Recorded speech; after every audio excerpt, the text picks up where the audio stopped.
everyone. So today is going to be a little bit different. We have a different layout for today's video. Now, I'm thinking about doing a podcast in the future, so I wanted to see if this plays over well for y'all. This is going to be just audio today, and I will be adding pictures and text to the video, so you'll be seeing that right now. But yeah, this is going to be the first time that we have this video layout. So first, before we get to our main topic, we're going to have a couple announcements. I am joined here by my friend Frank. Say what's up, Frank. Hey everybody. And I'm going to be discussing demons, and he's going to be asking me questions as we go. And I have a few different areas about demons to cover. So let's start out with the announcements. Hey, I just want to say thanks to everyone that has contacted me either on Facebook or YouTube. I really appreciate you commenting or even friending me on Facebook. So it really makes me feel like I'm part of a spiritual community, and I feel like that community is growing. A lot of people have found my videos on YouTube and contacted me in a more personal way, and I've been trying to help you as much as possible, or just converse with you in general. I'm open to a wide range of ideas and a wide range of people, and I would like for that to continue. If you want to basically find me on other social media, you can find me on Facebook at www.facebook.com/hunter.salazar. And that'll be on your screen for you right now. And if you want to contact me on Instagram and just see what I post on Instagram, type in Vevemasta. So Vevemasta. And you'll see my picture come up. It's very clear compared to my picture on YouTube and Facebook. Now, if you want to contact me, but also follow me on Patreon, that would be great. I've had a lot of trouble getting patrons on Patreon, and I'd love to get more patrons. When it comes to Patreon, I do type some stuff on Patreon and write some things I don't write anywhere else, so you'll get that extra content for just $1 a month. And for just $1 a month, you'll also get notifications about my YouTube videos, and I share them there. But also, I just want to say that Patreon is mainly for you just showing a little bit of appreciation for the work that I do and your support of it. If you like the videos that I make, if you want to basically show your appreciation, just contribute $1 a month. That's 25 cents a week. So if you give me that much, it really helps attract other patrons, and it really helps me kind of find out what people want, because you can interact with me on Patreon and YouTube. And if you want me to write something on Patreon, just mention it in a YouTube comment, and then I'll write it specifically on Patreon. And if you're paying $1 a month, you will get that response. And I just want to reach out to people in that way as well. Also, my second and final announcement is that I'm looking for collaboration partners. Now, other YouTube channels, do a lot of collaborations, the ones that are successful. And I've been running a channel kind of solo for a while, and having friends here and there help me out, and having Frank help me out in conversations quite a bit, and a few other conversations I've had with people. But I'm looking for collaboration partners and people who basically know how to do that. I'm kind of running on what I put together, basically with my my smartphone. I produce and edit everything on my smartphone. So I'm using apps, and I'm using some basic microphones and tripods and things like that, but it's very piecemeal. So I don't have all the video editing software know-how and the ability or the tech to really collaborate in high quality with other people. So if anybody knows how to do that and wants to partner with me, I'd be more than happy to really split the views and split the appreciation, and I'm completely open to that. And like I said, I might start a podcast on iTunes. I'm toying with that idea because I think I can do it at this point. So without further ado, I think we'll go ahead and dive into the topic that we're going to talk about today. Now, this is a big topic, but we're going to go into different parts of it as much as we can within 20 minutes. So the topic today is what demons are, what they want, what they do. Now, it's not going to be the same for every tradition what a demon actually is or where they come from, but what they usually do is that they are very focused on, they are spiritual forces, mainly positioned in the astral realm related to the earthly human realm, in the same place but in a different dimension, if you will. And they are materialistically and desire based in essence. They're not going to give you anything back without getting something in return. When it comes to demons, they are more than happy to satisfy your desires if you're willing to um, strengthen their connection to this dimension, and also and really give them that wish and that mission that they kind of don't have themselves. We often underrate the power of choice and the power of will that human beings have, and demons are looking for that energy of gratification, whether it be material desire or other kinds of desires. They feed off that energy of our satisfied desires. They get a certain high from it, if you will, and they're constantly looking for it. You can consider them, a lot of them anyway, to be something like a drug addict. They constantly want to have this drug of you being satisfied, and they feed off that energy. Now, when it comes to they're demonic kings as well, but we'll get into them in a little bit, and they always want to feed off that gratification energy. They aren't necessarily always deceptive.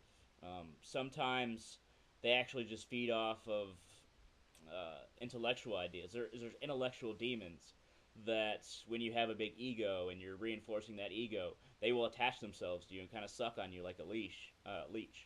And when they're doing this, you will have health problems related to how much how much energy you feel you have. When you're constantly trying to satisfy these desires or achieve material gratification, um, then there's this downward pulling of the energy in your spine. There's this downward pulling of the natural prana in your body. Instead of elevating it and increasing it, you're spending it very quickly because you're orienting yourself externally and not internally. When you orient yourself externally, you will draw these forces naturally.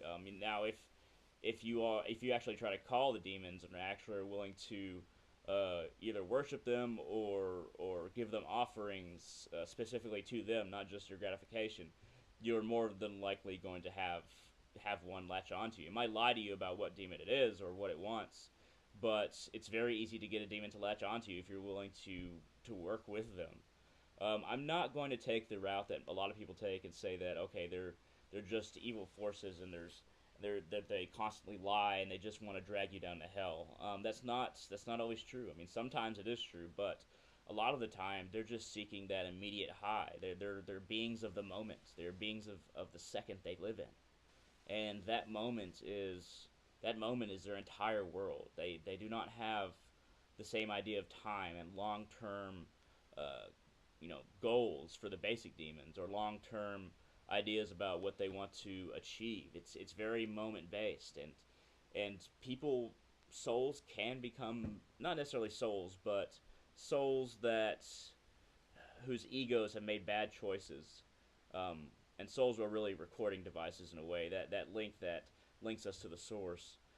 Souls are just there, always watching, and the more we try to get in touch with that soul, the less we'll be oriented materially and with desires and fears. But if you're a demon, your soul has been cloaked again and again and again with constant desire for gratification and desire for that momentary high and that ego. And your soul can be so cloaked that you're very far away from it. Demons, you can say, don't even really have the same kind of will humans do because they're just focused on that material reinforcement, material identity. Um, so at this point, do you have any questions, Frank, when it comes to demons, as far as what we've been talking about here, or what your research has kind of shown? Yeah, so demons are. So my question is, why do you think they attach themselves to humans? I mean, like through the ego. Like, what's the reasoning? Like, do they have some kind of agenda with humans? They It's hard for them to exist in this realm without a tether. We act like a tether between their astral hells and this plane of existence. You can call this plane of existence Midgard. You can call it Earth. When I think of Midgard, I'm not just thinking about this planet. I'm thinking about all of this one material universe that's right in between um, the higher realms and the lower realms. We're right in the middle. That's why I like to call it Midgard. Well, the Norse call it Midgard. They need a tether to like kind of tie them to the energy of this world so they can feed on it. And they don't have the bodies that we have that can experience this material gratification and desire gratification, whether it be drugs, alcohol, sex, or just like ego in general. They don't have. They've lost that privilege. Human beings have this privilege of this body that can experience these things by choice. So they need that tether, and they feed on what we experience. Okay, so demons, they don't have the physical bodies, right? Yeah, and you can think of them more like if when they do appear, they're very smoke. They appear in instant smoke, or they appear in shadows made of shadows. I mean, I think that there is some kind of link between demons and shadow people, but that's another topic altogether. Not everyone believes that particular, but So they have this agenda that they want to try to like they want to speak through us to us indirectly, right? And the reasoning for this is that so they don't have a physical body, but if their agenda is to cause confusion in us, so that yeah. so basically we're not going to follow a path.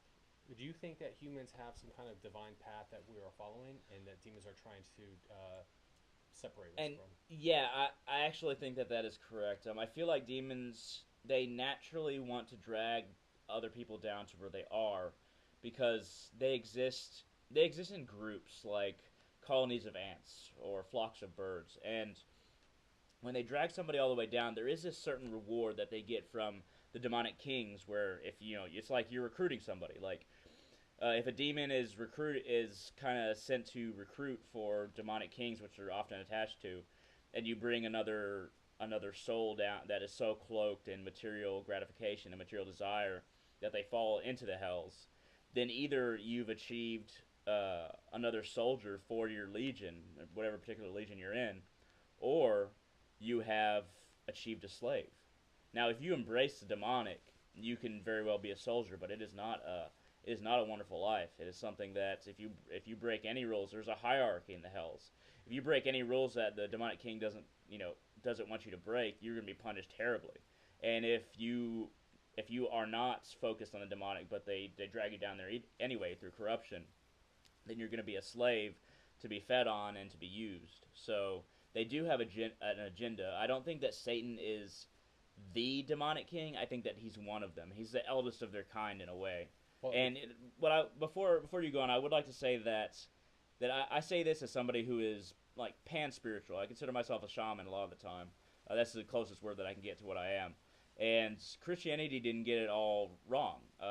I'm Hindu, and we call them asuras a lot of the time. But the demonic kings do exist, and the hells do exist in lower realms. They're just not completely described in the Bible most of the time. yeah, it says that demons are subject to Satan, correct? They that is the eldest of their kind, but their other demonic kings are also possessors of many legions. So I don't understand how it says fallen angels and demons are subject to the authority of Satan, who is ruler over them. But how is that possible? That is a very Christian point of view. But I don't think they have any kind of authority. They're like, uh, there's to me, there's no hierarchy of demons. Like they all fall into the same category. Like even Satan, I mean, he was just at one point he was the pinnacle of the angels, but after the fall, all the demons point the finger at each other and they all blame each other. And Satan, it just has this nature of being someone that was once a leader that is no more. He's not a leader. I don't think that's true because in order for them to even pose a threat to higher dimensions, they have to have some organization. If they're just an anarchical mob, then they can't get anything done. I mean, they have to have certain roles that each demon plays, Right, but and like a society, like a hierarchy. If they don't have a hierarchy, then they have no chance against anything above them. So they formed legions and have different jobs by necessity in order to achieve their goals. If they didn't, then they don't stand a chance. But we know that they do stand a chance, and that's the problem. well, they don't stand a chance. I mean, ultimately, I don't think they're gonna win, but I'm saying that in order for them to have the influence over people that they do now, They have in order for them to have any kind of overall arching agenda, there has to be organization. Right, and you look at that kind of organization, and it has that organization is in the realm of like ghosts, dreams. I ghosts are not demons to me. Okay, but they can appear. They can cloak themselves to appear as ghosts, animals. Yes, and it's usually in shadowy form. In rare cases, demons are powerful enough to either possess somebody or have a body of their own that they form. But these are very rare cases. Right. Possession is usually, honestly, most things that are considered possession are usually just chaos in a person's brain, just imbalance. So going back to the topic of the hierarchy, I think the only hierarchy exists in demons is not within the power, is but just the hierarchy exists in their names. They have names associated with them, and that's the only hierarchy that I think that exists. So why do you think that they have those names though? Well, I mean that's the names. I mean, those names are stations. They're not individuals. They are titles granted to somebody. So like, there's been multiple Belials, for instance. It's a station. It's like a king. It's like saying a king. A king is not the name of a person. It's a title. It's a station. So the only one that I think that isn't a station might be what we call Satan. But I think that a lot of the other demonic names that we know are just titles. Do you think that demons are disrespectful? They are very disrespectful of human beings and everything, but they are not disrespectful to their hires. They're So they're loyal. They're loyal because of fear, and they're loyal because they cannot survive if they are not. I would like to move on to briefly. Let's move on to demonic kings a little bit. Now we've been talking about the hierarchy, but demonic kings like Belial, Paimon, Azazel, they are extremely powerful beings that have many legions under them of demons, and they have this overarching. They do have some great knowledge. That doesn't mean that they use it properly, but they have great knowledge of the astral causal and where they came from, and their plan to establish the Infernal Empire. They want to make everything the Infernal Empire, and once they achieve that, I think the Infernal Empire will eventually eat itself. And it's possible that they will gain control of the material realm, this universe, but any soul who isn't especially demonic or hasn't been pulled down will be in a higher dimension by then. But the demonic kings are at the head of these legions, and they are intelligent. They are hyper intelligent, hyper powerful, and they have the ability to expand their infernal empire above just the hells. You can call them 9 hells, or some people say more. But beyond just the demonic kings, because I'm running out of time here, I would like to say that there's a difference between the hells and the abyss. The hells are hierarchical. They are lower dimensions. The abyss is dimensions around the hells and even kind of around the material realm. They're not around the the positive side of the astral realm. Everything below the positive side of the astral realm, where the angels are, where the devas are very prominent, where the source, you can call him God, often appears. They are not allowed in that space, but they're fought constantly, and the only reason that they have to be fought is because they are organized. But the abyss is just this chaotic space around, and the beings there are even more chaotic than demons, because demons have a motive. They have something they feed on. You know what to expect from them. In the abyss, there are beings that are so chaotic we don't know what they are. We don't know what to expect from them, and there's some abyssal entities that are very powerful that I'm not even going to mention. But is there any closing question or questions that you want to, in this last minute we got here? Well, I guess, so one of the attributes of demons is that I know that for sure, that they're limited knowledge, they require offerings. But what's interesting to me is this relationship between humans and demons, and that demons taught humans the magical arts. And my question, I disagree, but go ahead. Why do you disagree? Because magic is not something that the demons have reign over, and it's not something that has to be used for evil. It can be used for good or evil, and it's just the energy. It's just the energy underlaying the surface of reality. So, would you consider a miracle as magic? Yeah. Yes. Yeah, I would consider it as using magical force. Okay. But hey, we are running out of time here quickly. Thank you everybody for listening. This has been Frank. Thanks, everyone. Yep. And I'm Hunter Salazar, of course. And I will see you on my channel in the future. And do not forget to follow me on other social media if you'd like to see more of what I put out there. Thank you very much, and all of you have a great day.